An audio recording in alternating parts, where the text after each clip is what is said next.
Okay, what you can do is get started and I'll just keep chatting and then get the slides once it's ready. Yeah, I think it should be okay. Yeah. Wait for a couple of minutes. I think I'm sorry. Okay. All right, sorry. हाँ बस ये ready हो जाए screen तो उसके बाद share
I think I'm ready.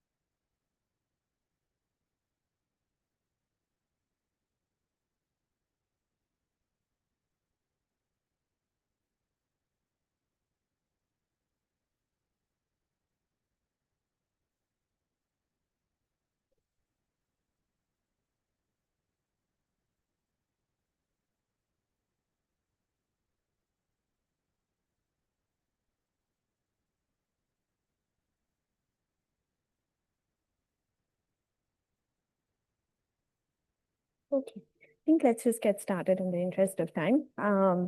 Yeah, I will show you some things, but then I might just have to switch over to a handwritten set of slides. I'm sorry about this. Okay.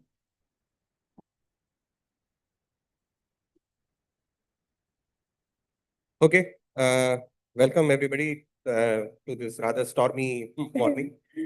So we're very happy to have Neeldhara Misra here. So Neeldhara is an associate professor at the IIT Gandhinagar, and she works primarily in parameterized complexity, games, and her interests are fairly wide.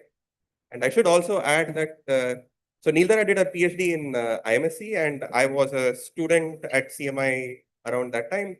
And Neeldhara was responsible for the first time that I had this experience of looking at some slides and saying, you can do this in Beamer, sort of thing. Now she seems to have moved forward to sort of say, you can do slides in this sort of setup.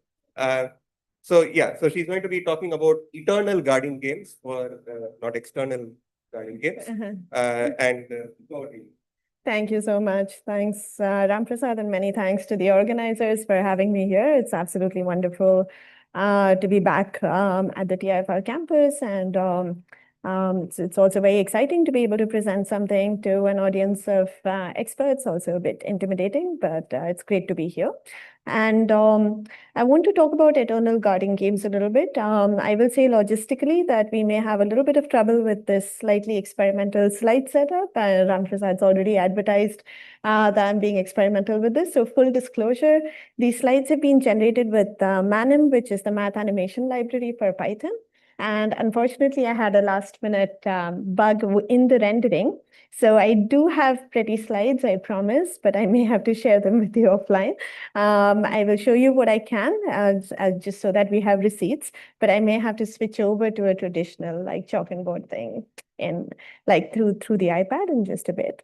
But I think I should be able to set this up. So just a little bit of background in terms of what I want to talk about. So there's a variety of games on graphs. It's a fairly large sort of space. I want to focus on this class of so-called garden games, and within that, I want to focus on these two games called Eternal Vertex Cover and Eternal Dominating Set. This is mostly something that I learned about because of Saraswati, who was a PhD student, who was very enthusiastic about these games, and that enthusiasm was sort of contagious, and I just want to pass it on. I think there are some very nice problems in this space, and this talk is mostly intended as an advertisement for these problems. I will give you some sort of an overview of the main things that are known. And again, I did have some nice pictures that would make it easier to follow, but I don't know if I can show them to you, but we'll probably just work through some stuff in case, in the very likely event that things don't show up on screen. Okay, so, but at least I should be able to tell you about the basic setting. It's a two-player turn-based game, and the players are usually referred to as the attacker and the defender.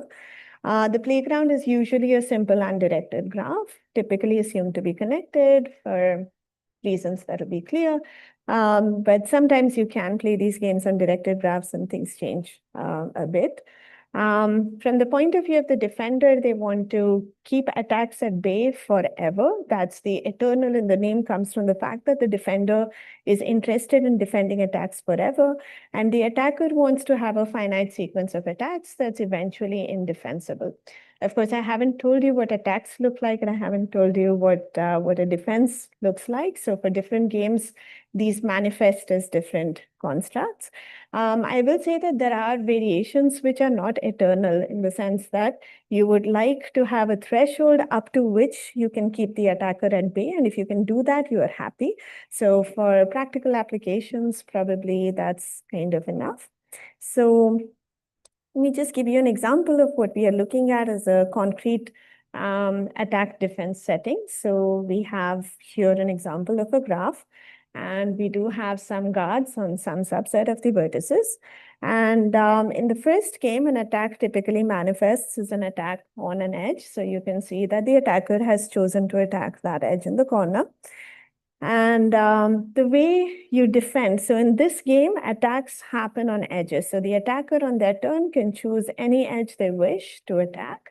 And the defender on their turn has to move a guard along that edge to be able to defend this attack. This is what they have to do, okay? All right, so now notice that the defender should not stop here. They are free to move other guards as well, but every guard can only move along an edge, and a guard cannot move more than once. Because if the guard can move more than once, it's not an interesting problem anymore, because the guard that just slid down that edge can also climb back up on it, and then you are in the same situation. So that's not a very interesting game if guards can move more than one step, or if they can retrace their steps. So there are versions of the game that have been studied where the guards can move more than one step, but then retracing your steps is not allowed. And surprisingly, it turns out that if you allow the guards to move more than one step, it doesn't really wield any additional power. They basically collapse to essentially the same game as the one we are studying. So that variation turns out to be a bit of a basically not very much new when you consider that. So in any case, our guards are allowed to move one step, and they're allowed to move along edges only. And you can move as many guards as you want in response to an attack, as long as you conform to these rules. There are again variations where you might want to restrict the number of guards that can move in one turn, but we don't do that here. So notice that at this point, there's that edge in the top that's vulnerable. So if we don't move any more guards, then the attacker will win on the next round. So to prevent that from happening, we should move another guard to protect this edge. And now we are fine. There may be a bit of a... one. In one round, you can attack only one edge. Yeah, there's going to be a bit of a painstaking loop over all the edges to verify that every edge is now safe. And you might have guessed that the subset of vertices that are occupied by guards in a safe situation forms a vertex cover, and that's where the problem gets its name. So an eternal vertex cover is a vertex cover that you're able to essentially maintain in response to guard attacks forever. Okay, so yeah. Oh, because that edge was the one that was attacked. And so if an edge is such that exactly one of the endpoints has an edge, has a guard on it, and that edge is attacked, essentially this guard is forced to move to the other side because that's when the attack is cleaned up. So yeah.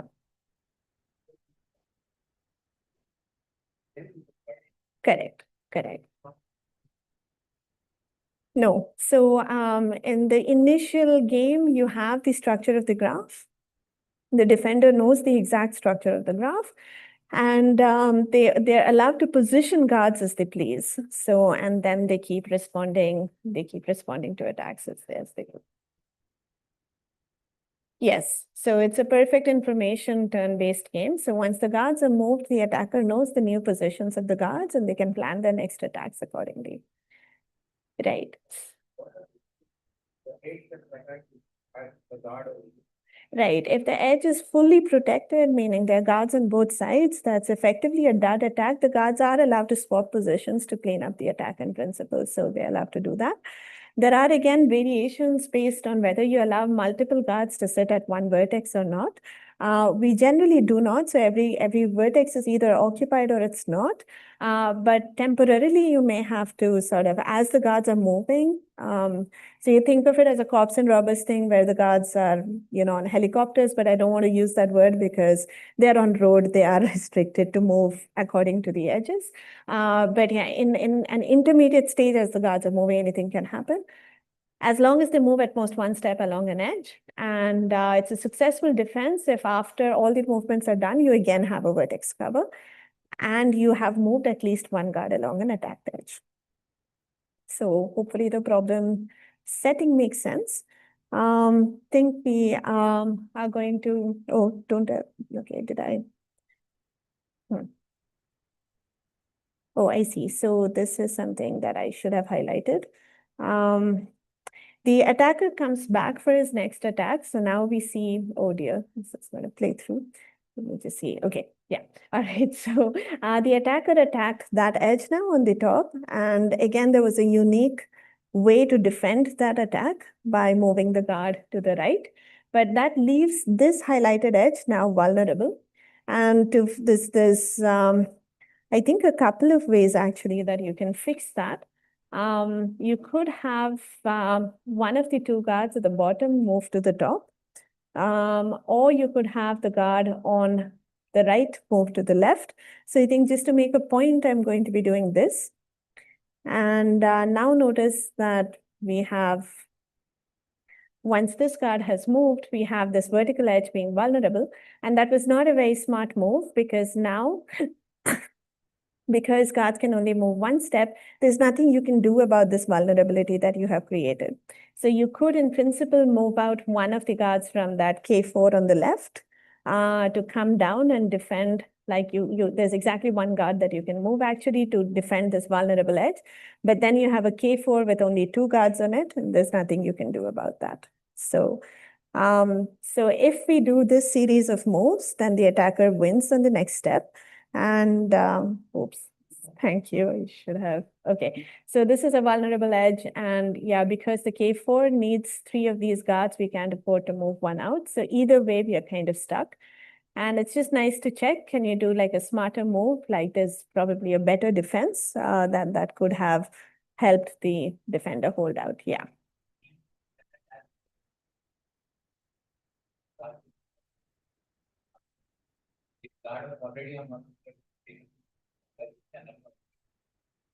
Right. No. So for example, if this edge was attacked, then there is no defense because it's not enough, for example, for one of these guards to land at one of these endpoints. That's not counted as a defense. You really have to have a guard move across the attacked edge to defend the attack. So right. So I think I should have actually distinguished between okay, so that was our response to the first attack. And now this actually is not an attack. It's the defender doing a mental calculation, saying that this edge is now vulnerable. And if we don't do something about it, the attacker will potentially attack this one. So this edge has actually not been attacked yet. The defender is still playing his round out. So you should have been a bit clearer about that. Thanks.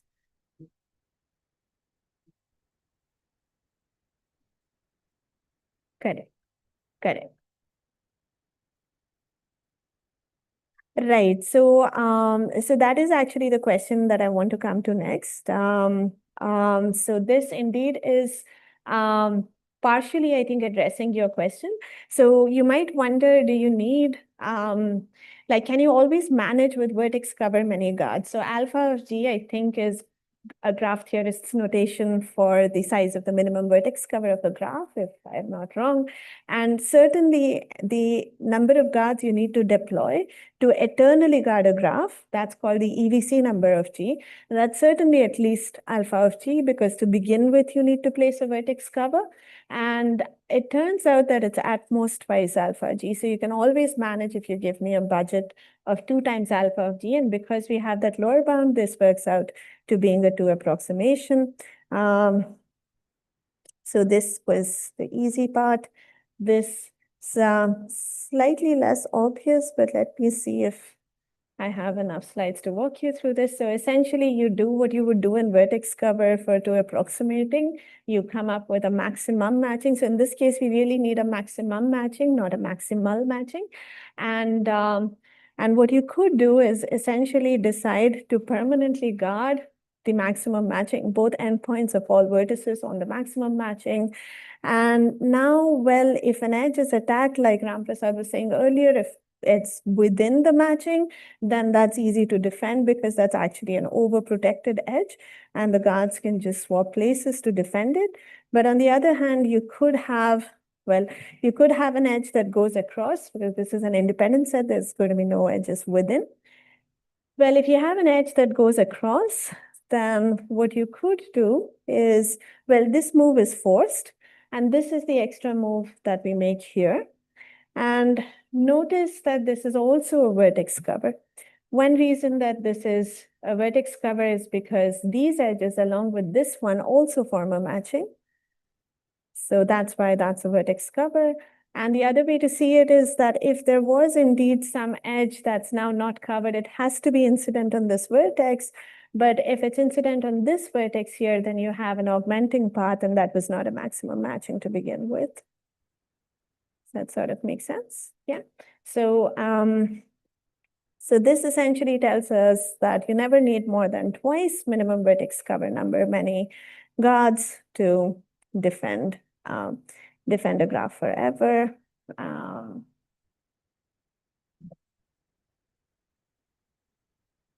Okay. You could ask if structurally these bounds are tight on both sides, if there are examples.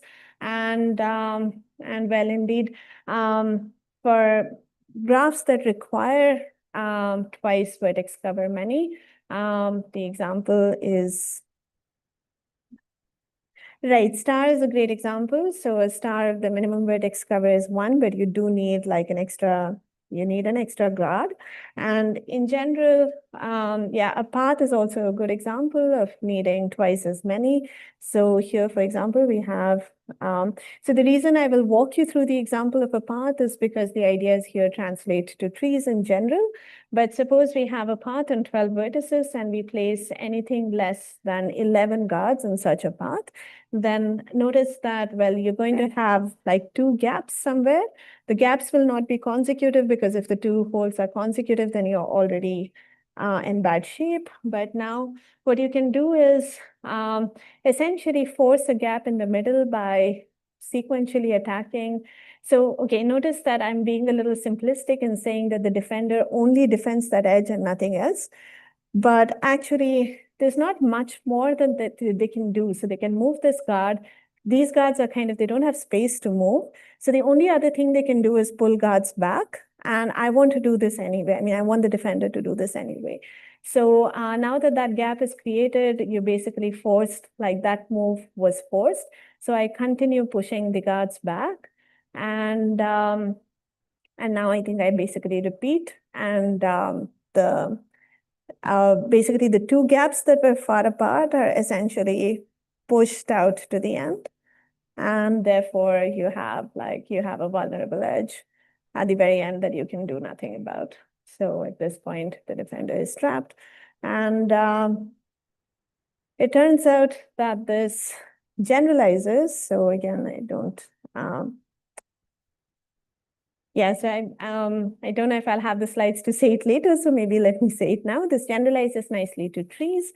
So on a tree, you basically need, you need to cover all the internal vertices. And then on top of that, you need like one extra vertex. And this is what we need to do. Okay, so now let's think about the other end of the equation. So that's coming back to your question. When can you manage with exactly vertex cover many guards? And this is what we fondly call Spartan, in the sense that I don't know, I'm not very well versed with the legend of Sparta, but I believe they managed with very scant supplies. So the idea is that you can manage with like the absolute bare minimum that you need. And what kinds of graphs are these is what we want to ask. And are there even graphs which are Spartan? And it turns out there are graphs that are Spartan. Wow. Okay, so if you have a cycle, there's just one edge more than a graph. It turns out that that's Spartan because, well, you can guard half the vertices as shown, which is necessary, but turns out is also sufficient because if an edge is attacked, you defend that edge and basically move all the guards in the same direction, and you basically have the other vertex cover. So we're good. And everything is guarded. The other way to think about this situation is that you can partition these edges into these two sort of perfect matchings, and should keep this in mind for when we come back. So the idea is that if every edge belongs to a perfect matching, then again, you're in business, especially in the situation where it's a bipartite graph. It's easy to visualize, and I do have a visualization for it, but I think this is where I probably run out of luck on showing you pictures. Let me see if I can pull up some more pictures, but if not,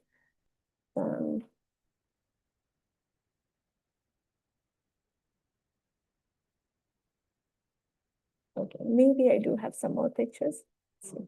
Yes.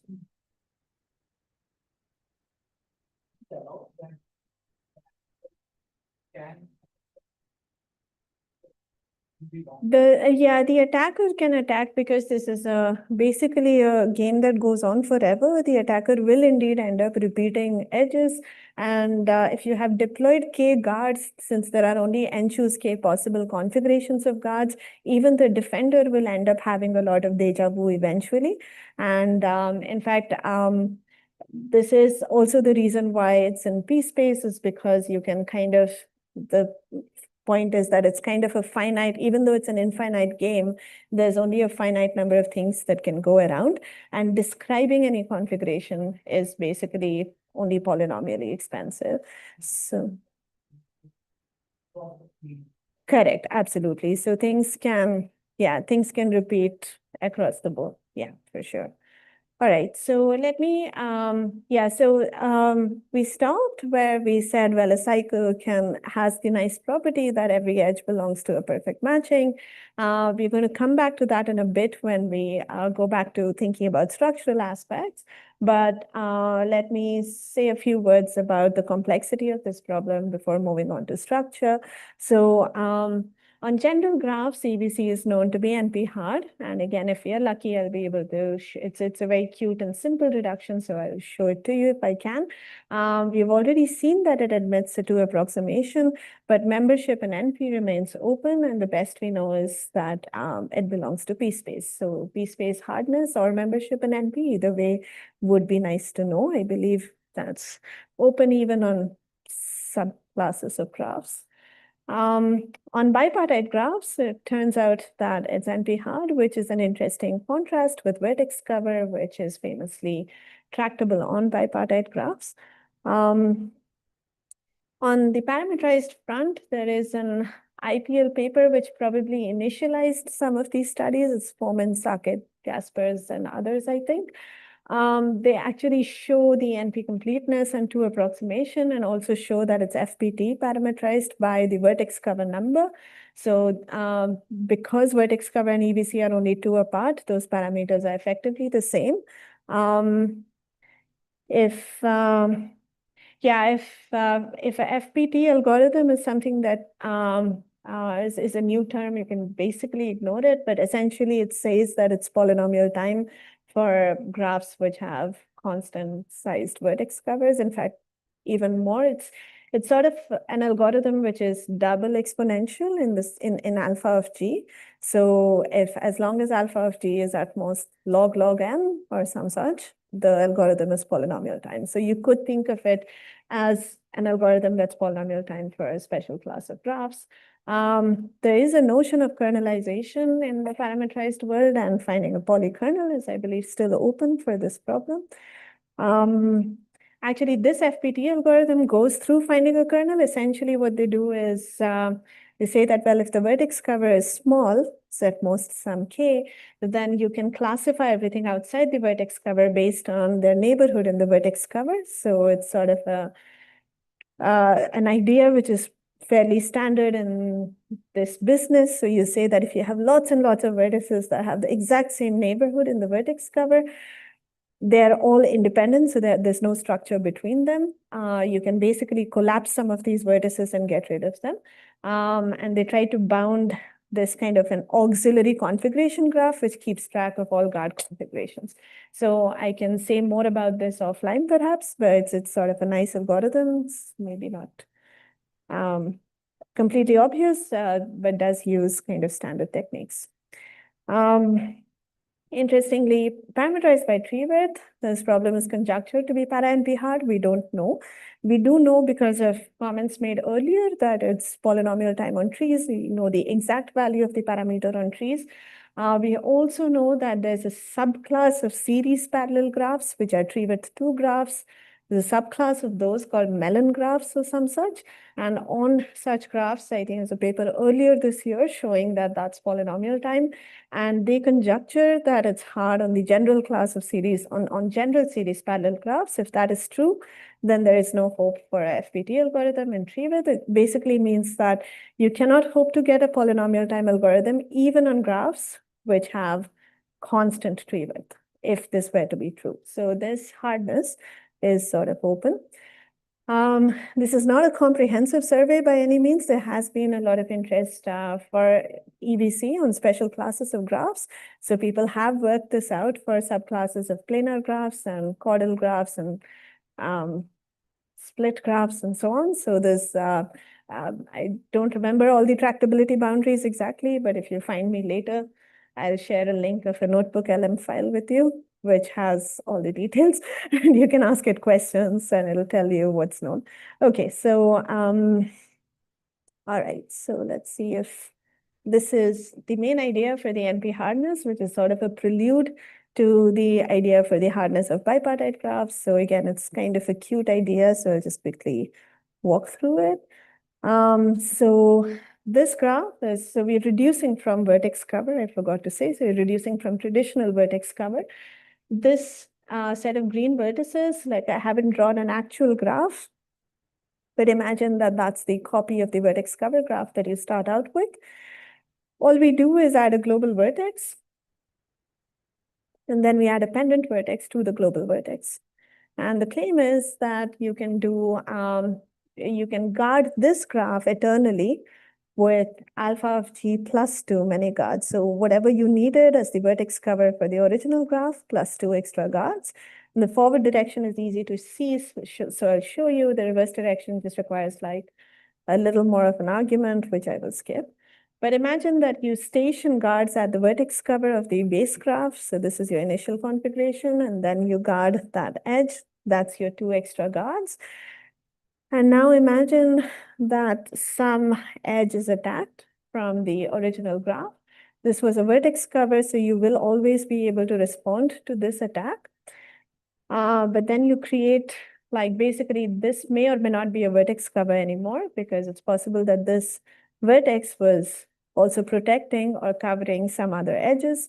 So we have the guard from the global vertex come down. And then we also move this further down so that all of these other edges are protected.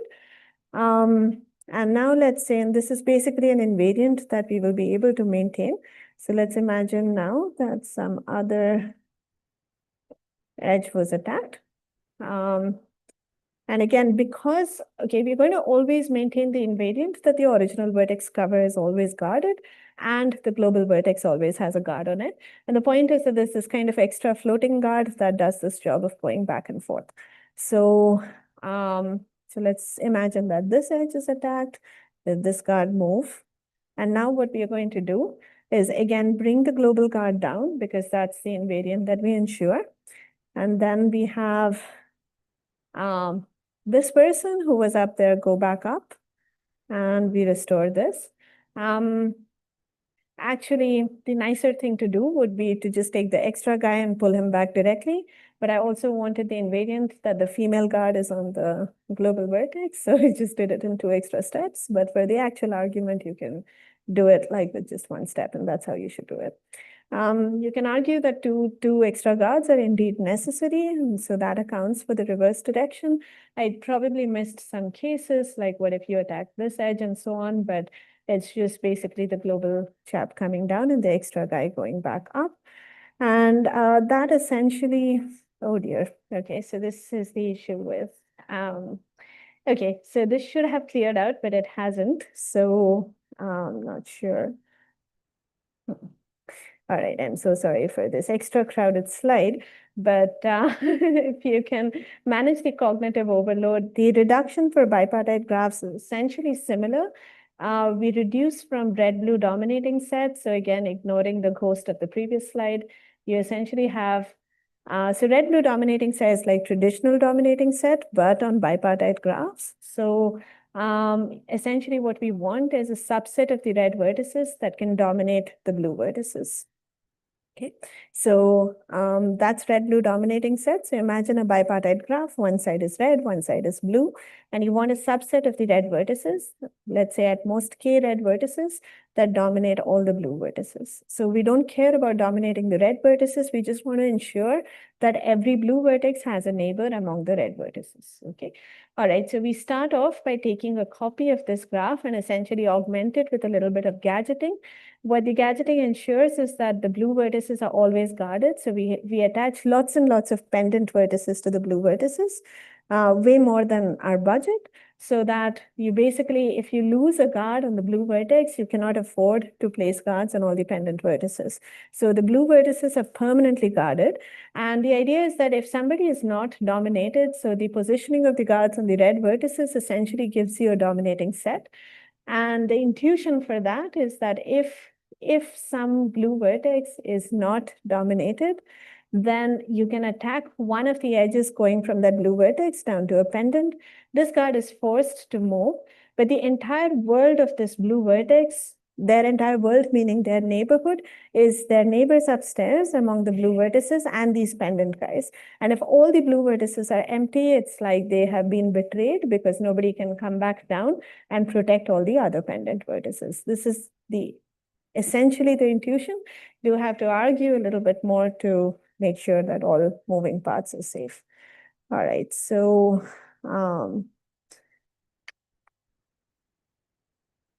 so again, sorry that I'm a little bit out of luck in how I've set this up, but as I mentioned, in the worst case, I might just be at a point where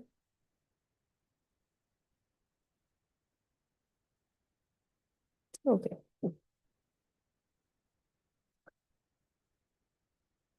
At some point, I may have to switch to writing on an iPad, but this is not that point yet. So let's go back to, so that's all I had to say about the complexity. So there's hardness on general graphs, various subclasses of graphs, but to us, the most surprising was that it's sort of hard even on bipartite graphs. And there are a few questions open about the parameterized setting, structural parameters, and so on. But I want to come back to structural issues. So I'm going to talk a little bit about the so-called elementary bipartite graphs. And this text, this is basically quoting from Lovash and Plummer. So I'm going to define elementary bipartite graphs as follows. So first, we need this notion of an allowed edge, which will be familiar from our discussion on cycles. So an edge in a graph is said to be allowed if it belongs to a perfect matching. Okay, it belongs to a perfect matching. It's a good edge. It's a nice edge. In the traditional terminology, it's an allowed edge. If it doesn't belong to a perfect matching, it's a forbidden edge. Okay. All right. And a general graph G is said to be elementary if the set of allowed edges form a connected subgraph. So that's elementary for general graphs. So this was, I think, formally introduced. Okay, forget the exact paper, but sometime in the 60s. But this idea of a graph being elementary without calling it elementary was present from much ago. I think Koenig in particular talked about it in some of his work from prior. And I think Lovash's book has like the exact references, and I'm being a little hand-wavy about them. But okay, so for bipartite graphs, it turns out that again, this theorem number is if you want to look this up in Lovash's book. But for bipartite graphs, elementary bipartite graphs have nice characterizations. So let's assume that we have a bipartite graph with bipartition UB. Then G is elementary also means that it has exactly two minimum vertex covers, and that's either U or W, sorry. So UW. So U is one minimum vertex cover, W is another minimum vertex cover, and these are the only two minimum vertex covers that are there. The sizes of the partitions are the same, so it's balanced, and this is a sort of a specialized Hall's condition sort of a situation. And that's also true for elementary graphs. Now, okay, either the graph is an edge, or for a bigger graph, basically you can remove any pair of vertices and be left with a graph that has a perfect matching.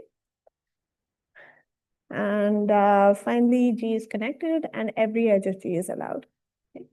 So, okay, that's a handful of different criteria that are all equivalent. And for us, it turns out that the most interesting thing is that G is elementary means that G is connected and every edge of G is allowed. Okay. And let me tell you why this might be interesting. So suppose you have a graph where every edge is allowed. So every edge belongs to a perfect matching. And we are now focused only on bipartite graphs. So every edge belongs to a perfect matching. In particular, there is some perfect matching in this graph. Let's say it's this one. Okay. And we are going to station all of our guards on one side of the bipartite graph. Okay. So let's say all of U is occupied. So this is U and this is W. So let's say all of U is occupied. And now suppose some edge is attacked. It could be any edge in this bipartite graph. So I'm sorry that I'm not drawing the entire graphs, but just to sort of save on some clutter. But let's say this was an edge in the graph that has been attacked. Now, because this edge belongs to some perfect matching, we can go and ask for this perfect matching. And again, I don't know how visible it is, but it's these edges along with this one that form a perfect matching. And now this attack can be defended because the guards can simply move along this perfect matching over to the other side of the river. Okay. So you can transport all the guards to the other side. And this is true for any future edge attacks as well. So you can permanently defend all attacks using minimum vertex cover number many guards. And minimum vertex cover number because this is a perfect matching and you're guarding one spec. Okay. So it turns out that elementary implies Spartan. So if you are, so some terms and conditions, but it's sort of a connected bipartite graph where every edge is allowed, then it's Spartan. And as with like any result that you see of this kind, where there's like an obvious necessary or an obvious sufficient condition for something, you are of course tempted to ask if the other way around is true. And in this case, we do answer this question in the affirmative. So it turns out that Spartan graphs also are elementary. So this obvious necessary, this obvious sufficient condition for being Spartan, it turns out is also necessary. So not only does this hold for bipartite graphs, this also holds for conic graphs. And conic graphs are basically a superclass of bipartite graphs. So one way to think about bipartite graphs is that they're graphs where the minimum vertex cover number and the maximum matching size coincide. And conic graphs are basically all graphs for which this is true. And so there are graphs that are not bipartite but still enjoy this property. So these are conic graphs. And it turns out that this direction of this direction holds even for conic graphs. And I think it's interesting to think about, like, is there a natural characterization of Spartan graphs in the context of general graphs? Like, can you say something nice about, like, there is an obvious sufficient condition that also turns out to be necessary. We do have some criteria, but they kind of end up being a bit of a mouthful, and so not as exciting in some sense compared to what we have for bipartite graphs. So I think it's kind of nice. I didn't plan to actually talk about a proof of this fact because it's not exactly involved, but it just has a few moving parts. But a nice exercise to think about is to show that if you're Spartan, as a first step on the road of showing that it's elementary, that it first of all must have a perfect matching. Because when you're elementary, you want to show that in fact every edge belongs to a perfect matching. And here we are basically claiming that to begin with, the graph has a perfect matching, and then from there on, so that part is not hard to show because if you don't have a perfect matching, you can find a false violator, and you can use that to essentially force an attack, which you cannot defend with alpha G many cards. So that's kind of a natural first step. And then there are like a few operations that we do. Yeah, it's probably best to, I mean, I'm happy to talk about it more over coffee. And also, we learned later from Nishad that like the way we were looking at this proof can be simplified somewhat if we deployed some graph decompositions that we were not aware of up to that point. So we probably will have like a simplified way of talking about this in due course. But for now, this is what we have. And again, I have like these silly overlays. Sorry about this. I think I meant for this to not overlap with this, but okay. So let me just give you a couple of examples of what elementary graphs look like, because you might say, well, this is an abstract concept, like every edge belongs to some perfect matching. Are there some concrete graphs that are elementary that we can look at? And well, cycles are elementary, as we have already seen. Because in a cycle, you can just partition the edge set into two matchings. Now, it turns out that if you start off with a cycle and add an edge without destroying bipartiteness, so you add an edge between two vertices of different colors or different parities, then the way this edge cuts the cycle, you can just go around the cycle and extend it to a perfect matching. Okay, because let's say this is the first vertex, 2, 3, 4, 5, 6. So that's going to basically give you, so you have an odd vertex here and an even vertex here without loss of generality, then this chunk is going to have an even number of vertices. And the other chunk is also going to have an even number of vertices. I keep saying cycle. I'm already sort of committed to bipartite graphs psychologically. So I should clarify that I mean even cycles. Sorry. But yeah, of course, this wouldn't work for an odd cycle, but yeah. Okay, but yeah, if you start off with an even cycle, then you're in business.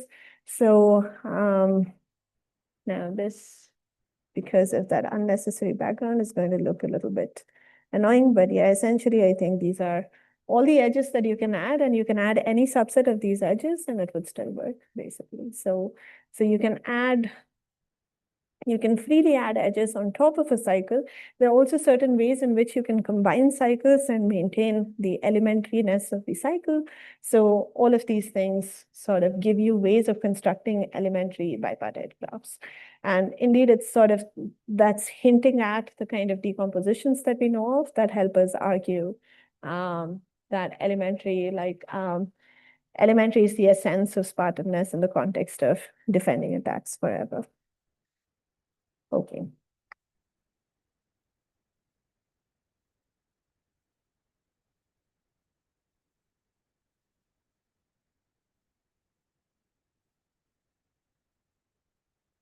All right, so for my last set of slides, I am finally running into like actual technical trouble getting them up. Let me just see if.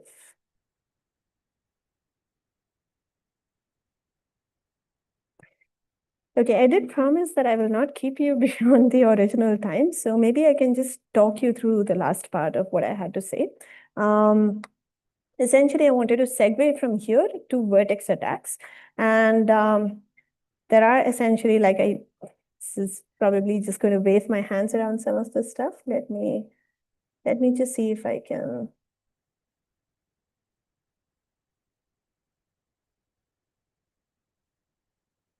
Something awfully wrong with this. So anyway.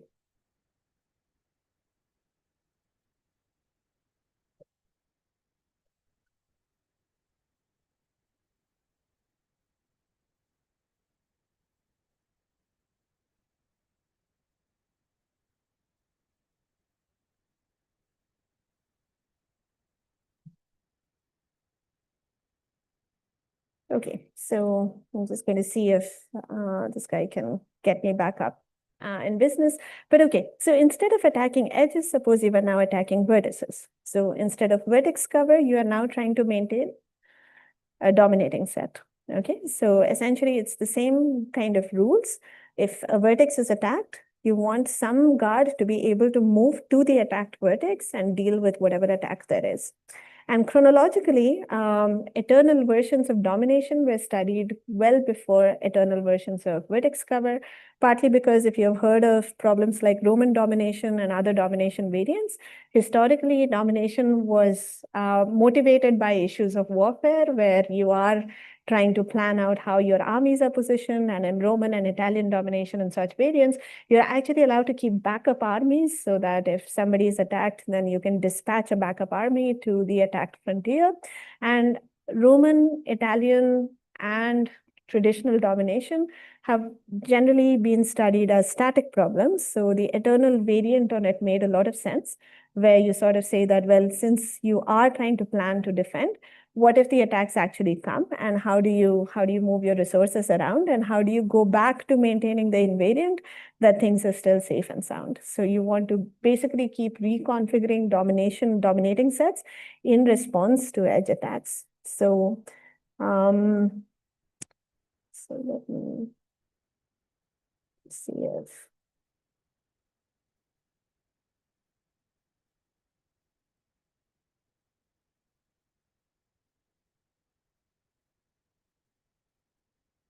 Okay, maybe I do have something to show you.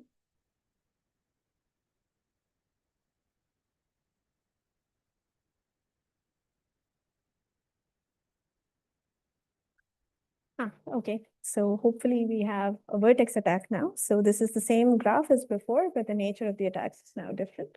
And so now notice that we are actually fine because a vulnerable edge doesn't matter. Yeah. Only vertices are going to be attacked, and every vertex actually has a neighbor. And in fact, I may have sneakily, so these two guards are kind of redundant. We can get rid of them. And notice that in a clique, actually, like in vertex cover, we saw that if you have a star, you actually need like this extra vertex. But in a clique, the domination number is 1. and you can actually have just that one guard do all the running around. Again, there could be variants where you have an energy meter on the guard, and like, you may get tired of running around after some point. But in the default version, a clique can always be dominated eternally with one guard. But for a star, you again need two, because the center is kind of a oversensitive sort of location. Okay. So I guess I just wanted to quickly walk you through this, and I will wrap up, kind of hopefully not go way over time. Okay, so there's sort of a classical domination inequality hierarchy where I've snuck in these infinity variants, are basically the eternal domination numbers. So there are two of these. There is a M, what is this? Superscript, right? This is the M superscript to indicate that guards are mobile. So in the traditional version of eternal domination, you could actually move only one guard in the whole space. And that is a more restrictive version. And as you can imagine, it may require more guards because it's a more restrictive rule set. Nonetheless, you can always manage to eternally dominate using at most clique cover many vertices. And actually, there are some connections with that Lovash business that you were showing us yesterday. But I will just stop this hierarchy here. But there is a nice, I think, open problem in the context of the Lovash function as well. So anyway, the clique cover number of a graph is, I think it's sort of the chromatic number of the, yeah, so essentially, I think you want to be able to cover, cover every clique with a guard or with a vertex. So I think you can take the complement and take the chromatic number. I think that should work. So for example, if you have a clique and the complement chromatic number is 1, if you have, like, let's say 2 disjoint cliques with edges going across, complement will be a bipartite graph, the clique cover number is 2, and so on. So yeah, that's basically all you need to eternally dominate, even in the restricted version where not all guards can move. But yeah, let me just walk you through the hierarchy anyway. Whether all guards can move or not, you definitely need domination many guards, because to begin with, you have a dominating set. This is the mobile eternal domination number. It turns out to be bounded above by the independence number. So actually, yeah, you can start off with a maximal independence set and think about its domination properties. But to work it out in the eternal context takes a little bit of additional thought. The independence number turns out to be a lower bound for the eternal domination number where only one guard can move at a time. And finally, this is upper bounded by the clique covering number. So this is sort of a series of inequalities that covers what we broadly know about EDS. It turns out EDS has been sort of somewhat well studied for finite grids. And for whatever reason, we decided to try and extend it to infinite grids, because we just felt that on infinite grids, not having to worry about boundary conditions just made things kind of simpler and easier to see. And it just looked pretty, so I'm going to quickly tell you about it. But the precursor to this is like some work on eternal vertex cover and infinite graphs was the inspiration for us to take this up. The EVC work is from some time ago, and it's from a different group. But the nice thing about all of these grid variants is that you can actually cover the grid into basically, you can identify these vertices whose closed neighborhoods essentially partition the grid. So not only is this a dominating set, it's what's called a perfect chord, I think, or some people call it a unique dominating set. So you're being super efficient here because every vertex is dominated exactly once. And the nice thing about these infinite grids is that this unique domination property can sort of be maintained throughout. So you can, I will wrap up, yes, sorry. So you can, you can execute any attacks you like, and you can basically have all guards move in unison in one direction, and they basically restore state from before. And you can do this for, okay, I only have guards moving in one direction somehow, for some reason. Hopefully it's not an infinite loop. So yeah, it's not much to see here. We basically try to work this out for a bunch of grid variants. So you can, like, basically for the, yeah, let me see if I can. Yeah, the animations here kind of go through a bunch of cases.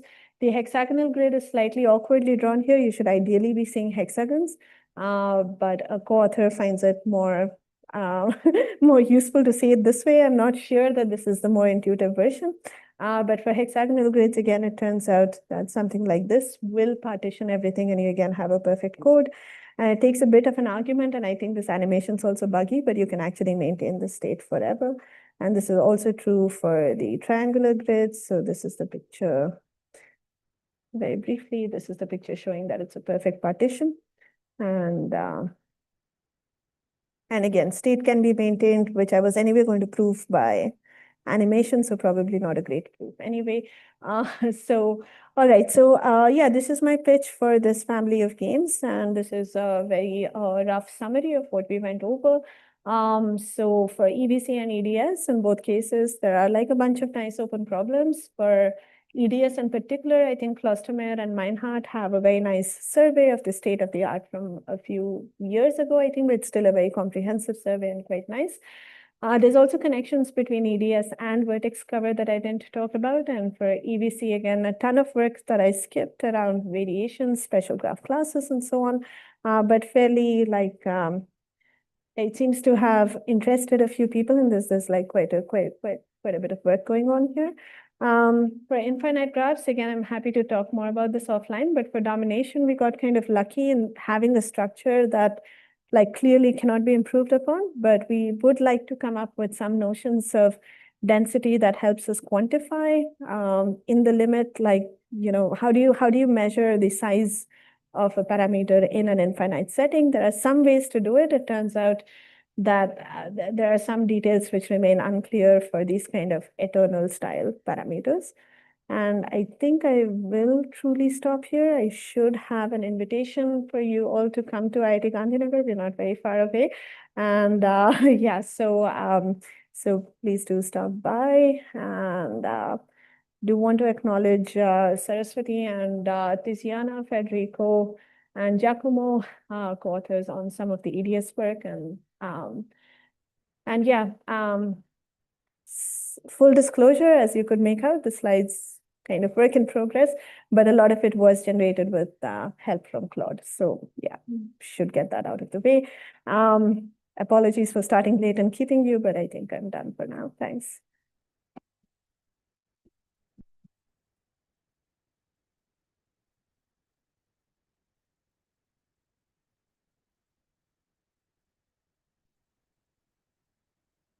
I just wanted to ask, so these elementary graphs, how difficult is it to recognize them? So given a graph, maybe given a bipartite graph. Given a bipartite graph, because of the equivalence with the idea that every edge belongs to a perfect matching, this is not hard to do. And I think, yeah, basically you loop over all the edges and check if they're allowed or not, if they belong to a perfect matching or not. And so I don't know if you're looking for fine-grained complexity, but it's broadly tractable. So. And what about general graphs? Yeah, the same, because you basically want to know if the set of allowed edges are connected or not, and it's easy to check if an edge is allowed or not. So to that extent, they're easy to recognize. Are Spartan graphs in general easy to recognize? We don't know because we don't have a characterization via a structural property that's tractable. Equivalence was only for bipartite. This equivalence was only for bipartite, yeah. And we'd love to see it extend to general graphs. We extend it up to conic. And for general graphs, we do have an extension, which is like it has a few more terms and conditions, and it's not quite as easy to state as this one. So yeah, I took the liberty of skipping over that, yeah. But yes. I have another question. So one could imagine a variant of this initial game you described, where you also keep track of maybe the total amount of movement that happens in the in the course of the game. Yeah. Is this something that's not explicitly, as far as I know? I think the amount of movement per guard has been extended and has shown to be like basically not a very useful superpower to provide to the guards. But yeah, when you're moving things around in practice, especially like an open problem that I didn't state is like find applications for these problems because we keep getting asked that all the time. But if you were to stretch your imagination and, figure that these actually correspond to, let's say, like art gallery guarding problems and things like that, that actually involve mobile guards, then you can imagine that these movements are costing us. And optimizing for the total amount of movement that's happening is indeed something that you would, it's a very natural question to ask. Presumably, given that the base version is hard, like a lot of the hardness would sort of carry over. But it would be interesting to see if, like, for example, the FPT algorithm that we know can be extended to account for something like this. So yeah, there are definitely a few interesting variations that one could think of, and this is one of them. Yeah. So just combinatorially also, you had this, you had the perfect code picture. That also sort of generalizes nicely in the sense that you want to pack Hamming cubes, subcubes, Correct. or Absolutely. Hamming balls rather Right. in a high dimensional space. Right. Absolutely. So for EDS, yeah, I mean, any sort of overlap is kind of inefficient, and it would be nice to quantify some of that in general. Yeah. By weighted, do you mean like the vertices are weighted and the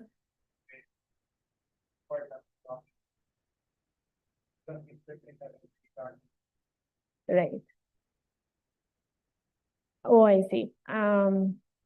I'm not sure if those kinds of weightings have been studied. It's more along the lines of just think about you want to minimize the total amount of movement. So you might say that there's a certain amount of energy that every guard has, and every time they move, they kind of lose some of it, and they might need some time to recover, and they can't move for a while if they've moved a lot already.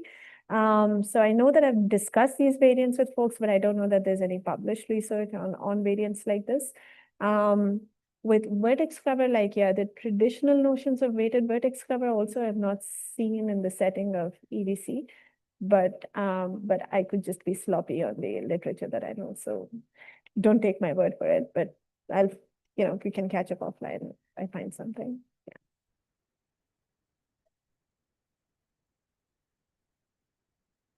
This is probably possible, but surprising maybe because the two approximation is already kind of straightforward is perhaps maybe why this was, to the extent that I'm aware, again, not done. But I think, again, given that, yeah, so the linear program would have to kind of account for, so I think there are these linear programs that people have written for like diffusion in graphs, where you have like the state of the graph evolving over a period of time and you want to test for convergence and things like that. So ideas from how those programs are formulated could potentially be useful to model this time frame thing. And again, I think there's some LPs that have been written in the context of temporal graphs. So the graph itself is changing over time. And I may have seen LPs in the context of reconfiguration, but I don't remember seeing LPs in the context of these eternal guarding games. It would be very interesting to see what that gives us, and how such a LP would even be formulated is not completely obvious to me, but that's probably just me. So yeah, we could talk about it more, but yeah, I don't remember seeing the LP formulation off the top of my head. Yeah. Yeah. So I'll just extend the previous two questions to a little more extent. So, for example, is there an utility kind of a representation of this type of problems where the defender gets a certain utility if a certain type of attack happens, attacker gets a separate type of utility, Correct. and then you can talk about strategies of these players. Yeah. Yeah, it's a very good point. The closest I can think of is this death spiral number business, where you basically, the defender is trying to hold out not forever, but up to a certain point of time. And if they're able to hold out for some case steps, then they're happy. So you can imagine sort of making that not a discrete threshold, but saying that maybe you have some diminishing returns. It's important to be able to hold out on day 1, day 2, and so on. And then over a period of time, maybe your most critical moments are early on, and you could frame that as a utility thing as opposed to just a decision thing. Saying the decision version, which is what has been studied, basically asks, is there, like, you have a budget for the number of guards and you have a timeline, you want to defend for D days or D rounds, and the question is this possible? So I think a utility framework over that would make it like more general and much nicer. Again, like I said, this could just be me not having read enough, but I don't remember seeing guarding games specifically being posed along with utilities, and that would be, I think, a very reasonable and interesting Oh, thing no, to so do. this Tackleberg games actually has this kind of a Correct, that's true. representation. So where you're Yeah. committing to a strategy, and Correct. then attacker can observe your strategies and take the best Get action. back, yeah. So I was just trying to bridge Yeah, this so gap that framework in the context of, trying to maintain the property of a structural parameter, it sort of intuitively makes a lot of sense. It's just that I'm not sure that I've seen it being studied in that language, specifically for maintaining like vertex covers, but I think, it's a natural thing to do now that you mention it, yeah.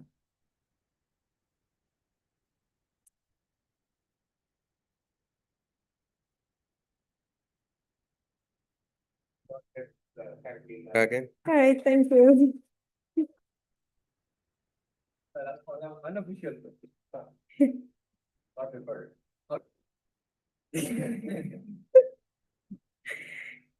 Yeah. Yeah, like I said, I should confess that this was very experimental. So this is the Manning package, Manning 3 blue, 1 brown.